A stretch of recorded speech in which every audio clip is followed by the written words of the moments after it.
All right, welcome back to the Vegas Take. Sharp and Shapiro, 101.5 FM, 720 AM KDWN. Glad you can join us. We have UNLV legend Anderson Hunt, 1990 tournament MVP, helped bring a national championship to Las Vegas. And I am opening up the phone lines to y'all, 702-257-5396. Again, that number to call, 257-5396, if you would like to be a part of the program. Let's get to one of our callers right now. David, you're on the line. Hi, David. Hi, Anderson. Hey, how you doing, David? I talk about you often, man. I always say that, in my opinion, the dividing line between Las Vegas becoming a small city and the big city was 1990. As you remember, the Mirage opened November of '89.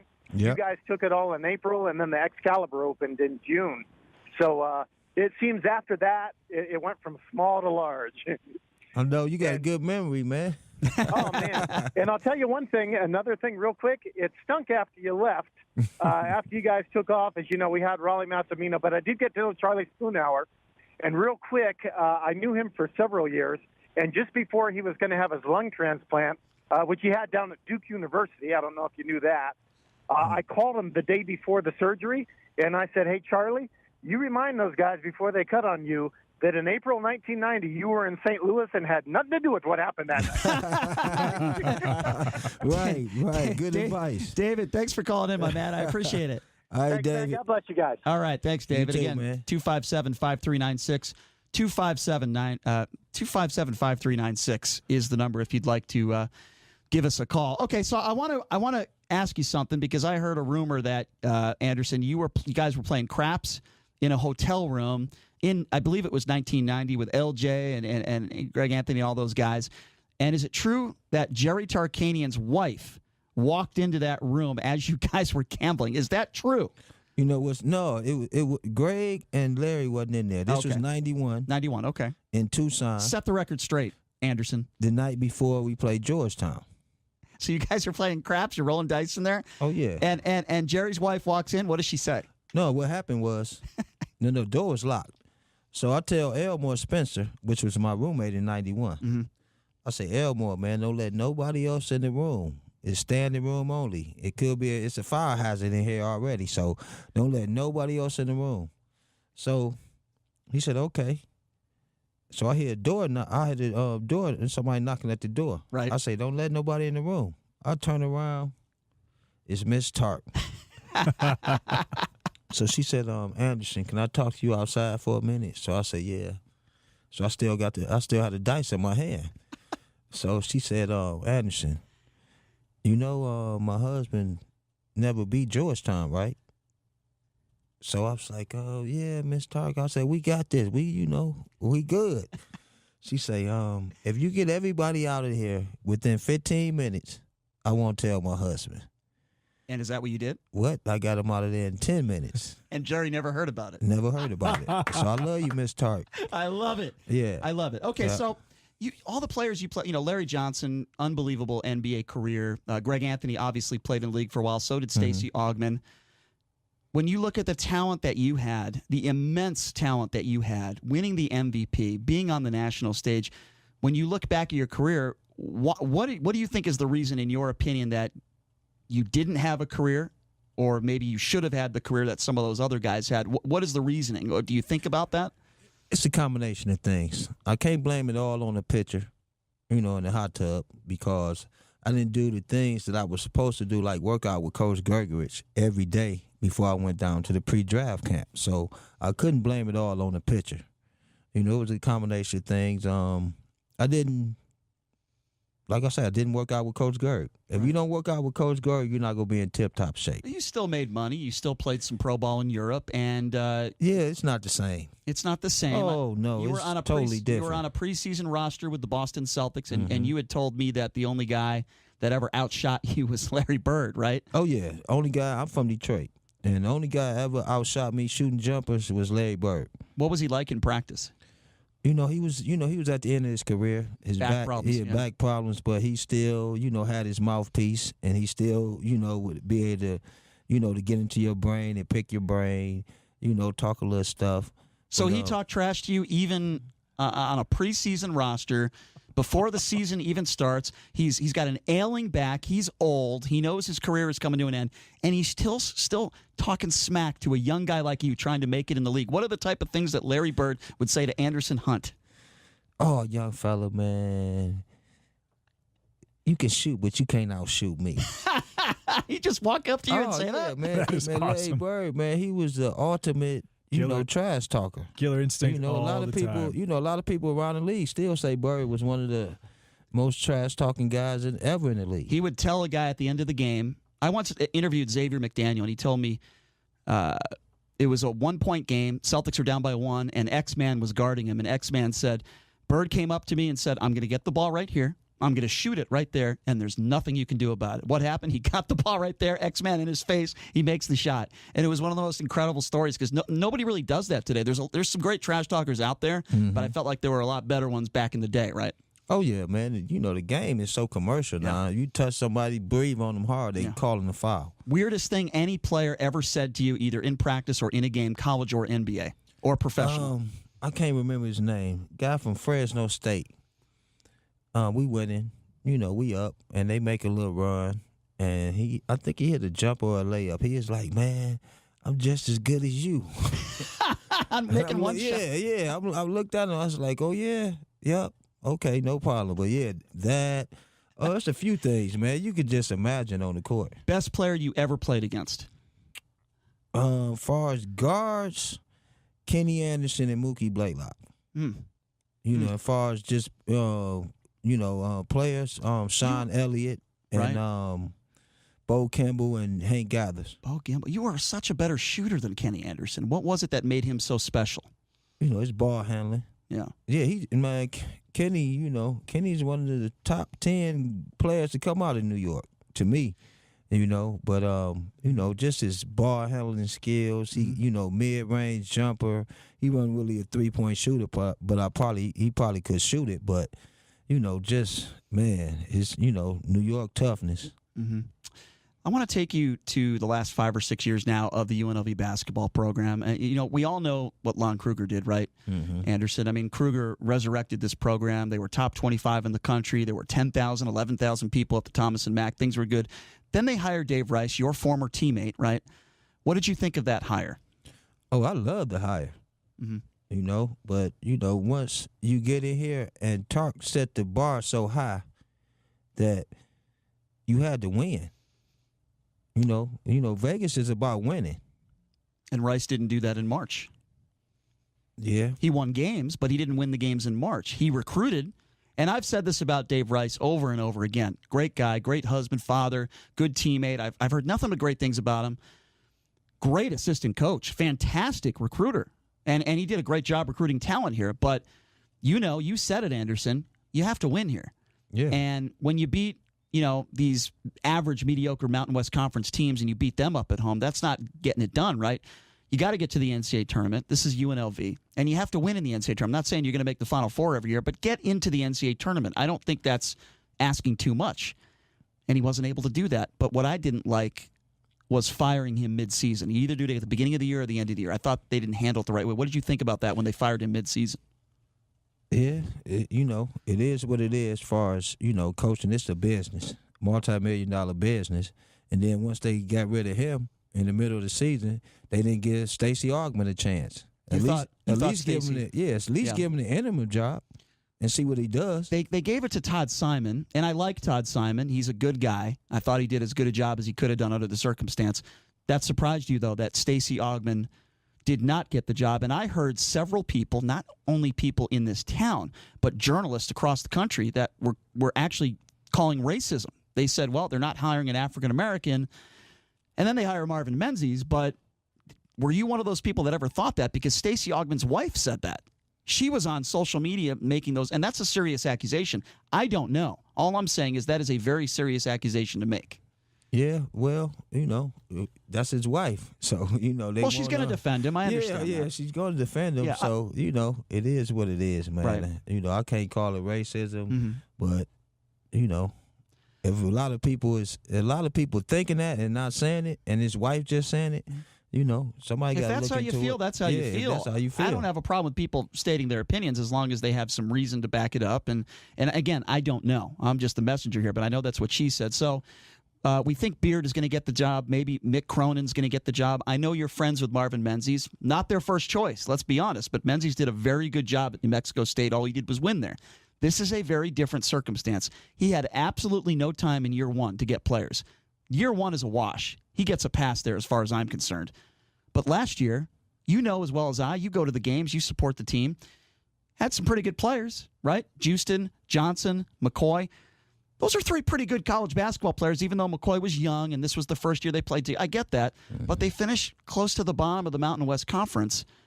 As a former player like yourself who was a legend in this town, what do you think when you walk into the Thomas and Mack Center and you only see 3,000 people in the stands and they're struggling to beat teams like Air Force? What goes through your mind? Never seen it before. You know, it's something new to me. I was like, man, what's going on? But I knew what was going on. The players not playing together. You know, everybody got a different agenda. You know, this one and done thing. You know, I hope they get rid of that. You know, because when I was coming out, most of the kids went 4 years, at least 3, when nobody coming out as freshmen or sophomores. So, you know, that's an added, that's something else coaches have to worry about. JD, what do you think about that? Do you agree with Anderson that the one and done, you know, they shouldn't allow it? Because Anderson, I agree with you. I think players should have to stay. What do you think about that, JD? I mean, it's not good for the longevity of the college game at all. But a lot of these players, like LeBron James was 6'8", 240 coming out of high school. He was able to compete at that level. There's arguments for it and against it. Mm-hmm. I would prefer to see players play for 2 or 3 years. One and done for me. Watching Kentucky I think they've had 15 first-round picks be one and done in the last 6 years. That's a little ridiculous as far as I'm concerned. But again, if these guys can compete at that level, then and the NBA needs that type of talent to have a great product, and you know I think that there's arguments both ways. I would prefer for it to be 2 or 3 years. What do you think, Anderson, that Marvin Menzies needs to accomplish this year to have not only job security but maybe a contract extension? What he does, win, because like you said, in New Mexico he won 7 out of 9 years. You know, a lot of people don't talk about that. He did a great job recruiting. Yeah. He won year after year. Yeah.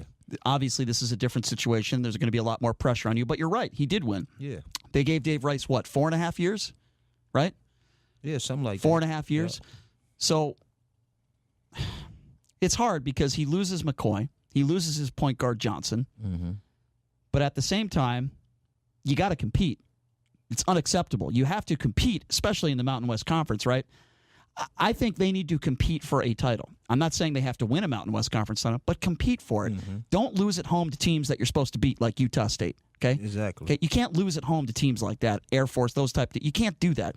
You shouldn't be playing in a playing game in the Mountain West Conference tournament. So that's kind of my take on the whole thing. Compete for a championship. Get to that next level. I think Marvin Menzies is a good guy. I think he wants to win more than anybody. Got to show some improvement this year. We only got a few minutes left here. You talk to a lot of your former teammates. I know you're hanging out with Larry Johnson recently. Greg Anthony has had some issues off the court. We don't need to get into that. But most of these guys are doing pretty well, right? You talk to these guys on a regular basis. I know Larry Johnson works with the New York Knicks, right? Greg Anthony's doing still a lot of TV work. You talk to me a little bit about your teammates now. What's your relationship with them these days? We keep in touch. You know, Greg's still doing his thing. Stace, still in the coaching. Larry working with the Knicks. Moses Scurry, he's still in town. David Butler's back in D.C. George Ackles in town. So, yeah, I keep in touch with most of everybody who I can keep in touch with. Has Marvin Menzies reached out to you? Did Dave Rice reach out to you? Because I know Kruger did that. You want to bring former players to the program. And I saw Isaiah Ryder at one of the practices a few years back. I know Dave Rice brought him in. I think that's really important. So do they reach out to you? You know what, man? It's crazy you asked me that because me and Menzies talk a lot. when he's not, busy and, out recruiting, I drop a dime to him. Hey, man, how you doing? He'll call me right back or text me right back. Hey, man, thanks for the call. And Kruger, like you said, man, he made it a point to reach out to the past championship team. Not just the past players, but the championship team, which was going to bring a lot of publicity to his team. And Coach Kruger took like 5-6 teams to the tournament. Phenomenal coach. Yeah. Phenomenal. Florida, Illinois, Kansas State, Hall of UNLV, Fame. yeah, Hall of Fame Oklahoma. coach. Oh yeah, first ballot Hall of Fame guy. But once Dave got the job, and it kind of fell back a little bit. But we need to have golf outings. We need to have all type of stuff with the old team. If I'm coaching this team, which clearly I'm not, but if I was, I want you at practice. I want you talking to these guys in the locker room. I want Larry Johnson around the program and Greg Anthony. And I know you all are busy. You have families. You have business, whatever it is. Get that. But I want you guys around the program. I want you guys to support the program.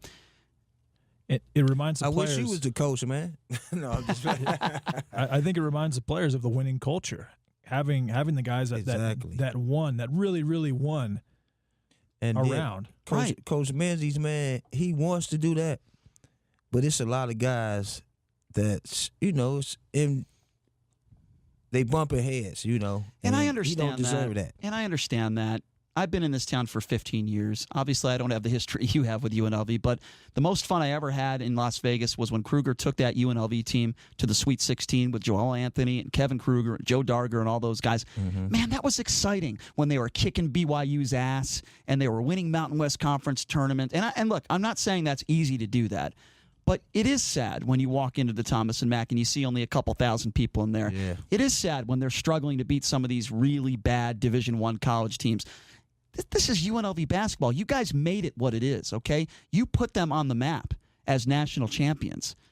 So it bothers me. I can't even imagine what it feels like for you. And I've seen you at some of the football games, too. You go to the football games. I've seen you with our buddies. I love UNLV, man. Yeah. I bleed UNLV. And I love that about you because you support the team no matter what, man. So what would you say about these fans that are not showing up? Because let's be honest, a lot of them are not. Maybe it's the Golden Knights that have taken some of that away. I don't know.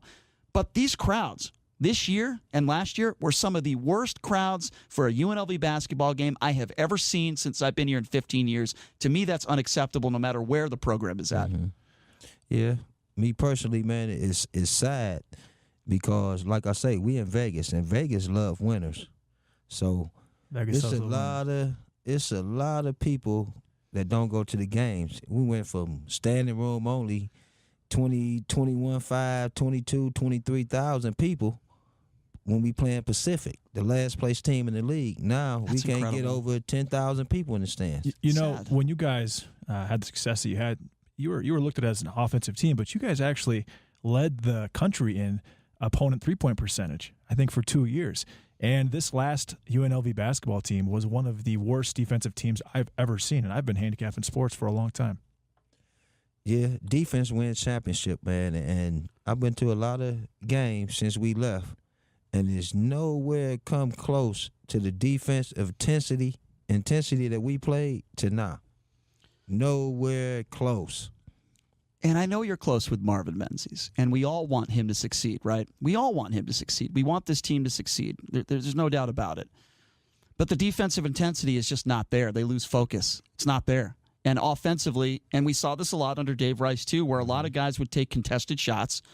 You said it, Tarkanian, he would yell and scream at you. He just wouldn't let that happen. I mean, was there a time where let's just say you took a really bad shot?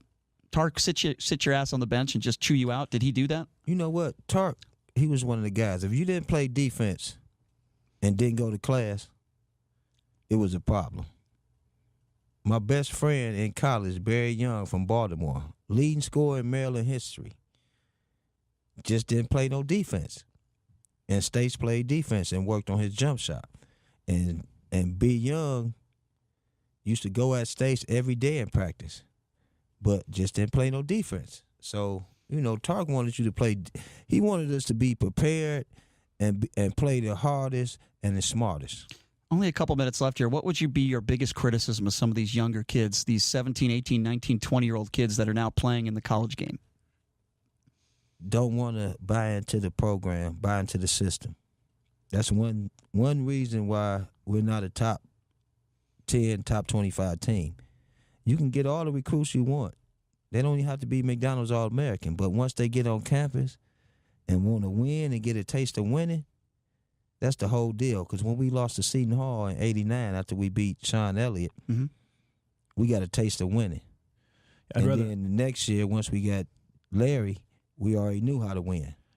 I agree. I'd rather have a 4-star top 150 guy than a top 10, top 5 guy who plans on going pro.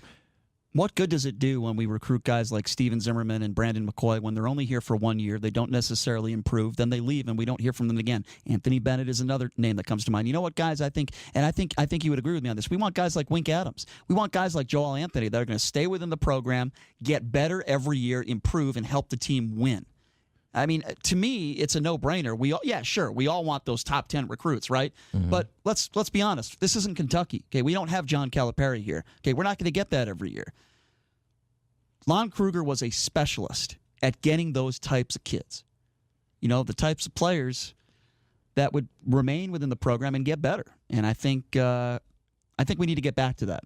I think we need to get back to that. And then when Tark, rest in peace, Tark, man, he would go into the inner city and get a kid that wouldn't nobody in the other coaches in the country wouldn't touch. Right. So that was one thing about Tark, the Father Flanagan of basketball. Sure.